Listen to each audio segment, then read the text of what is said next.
Hey everyone, welcome to the eDrum workshop. My name is Luke, I hope you're having a great day. If you struggle to get good snare sounds from your TD-50, I'm going to show you how to take your snares from this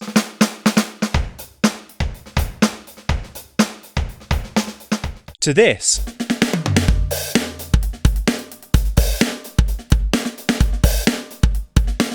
Or this.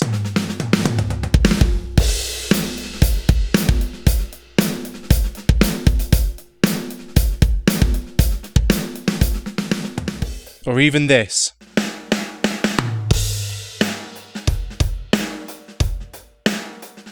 Also, stick around to the end for a little present from me.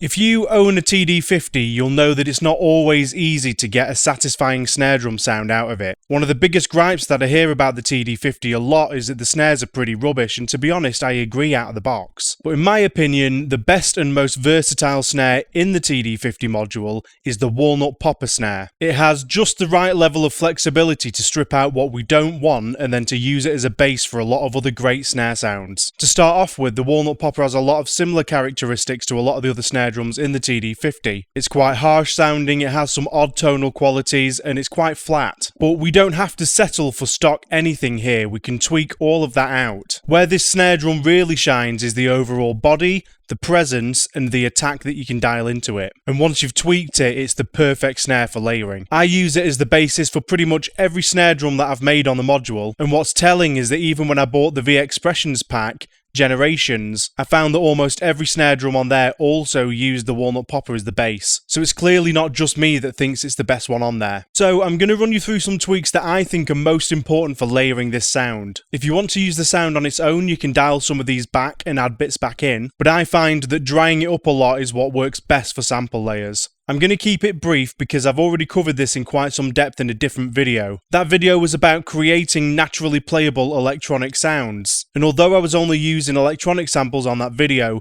the methodology is exactly the same whether you're using acoustic samples or whether you're using electronic samples. So if you want more depth after this video, go check that one out, I'll leave a link down in the description. The three most important tweaks for me when prepping this sound for layering are toning down the snare wire sound, removing a particular frequency, and adding compression. The snare wire parameter is really synthetic sounding, so I pretty much get rid of it for most variations of this snare. I only add a bit back in if the layers are lacking on the top end. Next, I go into the EQ and I use a really precise dip on the 1K frequency. The reason I do this is that this particular frequency on this snare has a harsh quality to it that's really accentuated when you put it through PA speakers. It just seems to round the sound out and make it much cleaner when you get rid of it. Depending on how you tune it, that frequency will go up or down. If you go deep, then you'll probably need to EQ around 800 Hz. If you tune it high, you might need to bump this up to 1.25K. And then I add some compression. Again, this is gone into in depth in my other video, so I'll just show the settings that I usually stick to for my own personal taste, but this will vary for everybody. Two other settings that are good to play with are the transient designer and adding some saturation to it in the kit effects. These are both definitely personal taste to your playing style and sound preferences. The transient designer changes how much attack, sustain and decay the snare will have, and saturation can warm or grit up the sound depending on how you set it. I personally like adding the saturation, but you'll need to play with it to see what works for you.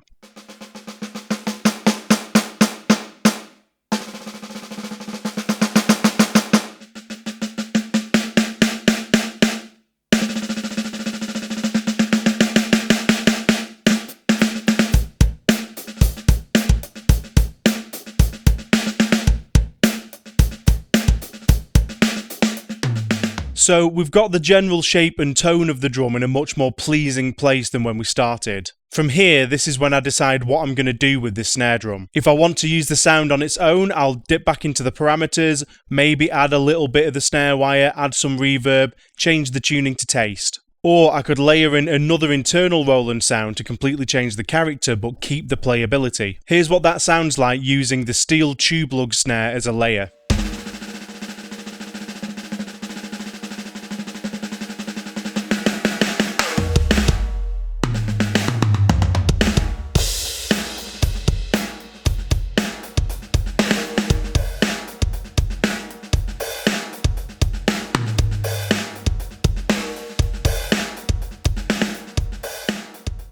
As you can see, you can get a fair amount of use out of these sounds, but for me where this snare really shines is adding in one-shot samples as the layers. You do get a trade-off in playability. The effects of the positional sensing won't be as apparent across the head, and you'll be a little more prone to that machine gunning effect that everybody's been trying to avoid since the beginning of eDrums.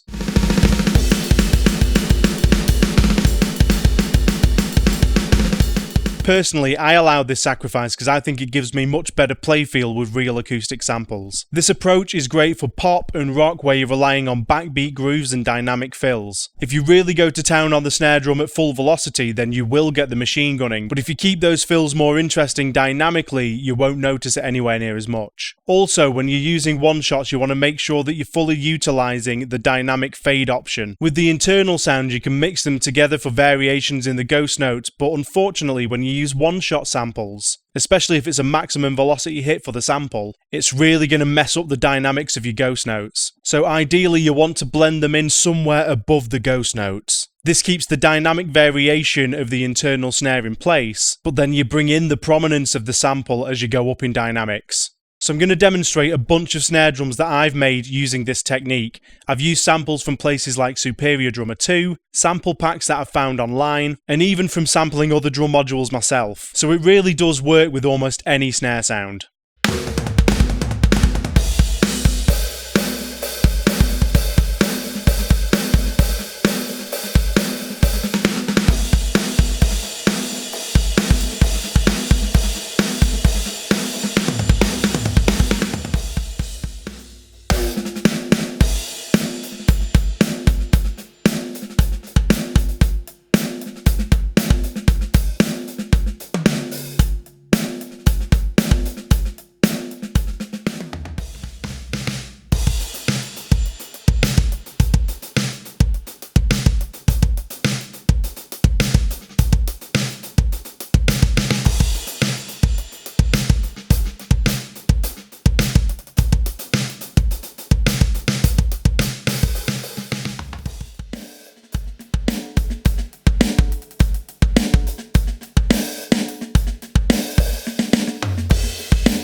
So I hope that this has given any TD-50 users more of an idea of what you can achieve using this module. If you've been watching this and you don't own a TD-50, amazing, strange, but thanks. This logic can be applied to differing extents on all different drum modules, so get into your settings and have fun. Also, since this video is going up on Boxing Day, in the festive spirit, I thought I'd give everybody a little gift. In the description, I've put a link to a downloadable kit that I've built specifically for layering for the TD-50. It's the kit that's been the basis of everything that I've shown you today, and every drum on it is ready for you to add any of your own layers onto, whether that's internal or whether that's imported samples. Depending on the layer that you use, you're going to need to tweak the tunings, and I've left it quite dry, so you'll have to add your own reverb to taste. I've also left the saturation settings that I use in place, but I've left it off as default. If you want to hear what that does to the sound, all you have to do is go into the mixer and flick the saturation setting on. This preset should be a good start for you to make your own custom layered kits with the most playable snare on the TD-50 module, the walnut popper.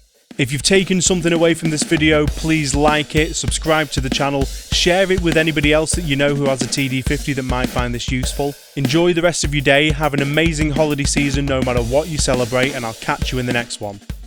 Cheers.